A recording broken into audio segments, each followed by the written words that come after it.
Assalamualaikum warahmatullahi wabarakatuh. Kembali lagi bersama saya di Kurir Majunya Fajri.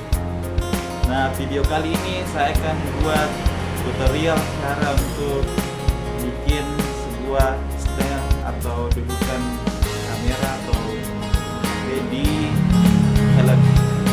Alat-alat yang saya gunakan yaitu ada 3 yang harus kita beli. Yaitu kita beli helm ini ya, yang bukan helm full face dengan besi plug atau biasa di bengkel. Harganya cuma 5.000. Dengan yang terakhir itu tripod.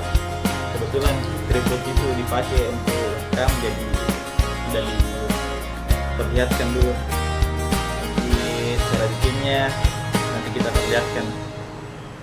Ayo ikuti saya.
Nah, itulah tadi tutorial cara buat stand atau dudukan HP di helm dengan budget yang lebih relatif murah dan bisa didapatkan di mana saja, terutama di daerah.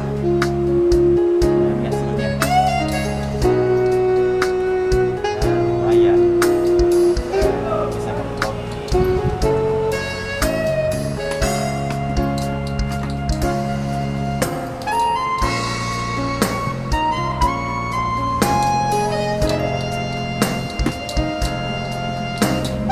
Dari video saya, jika bermanfaat silakan share dan like, dan jika ada kata-kata yang salah silakan tulis komentar yang bawahnya. Dan jika kalian ingin video berikutnya silakan subscribe dulu biar kami tambah semangat bikin videonya. Terima kasih.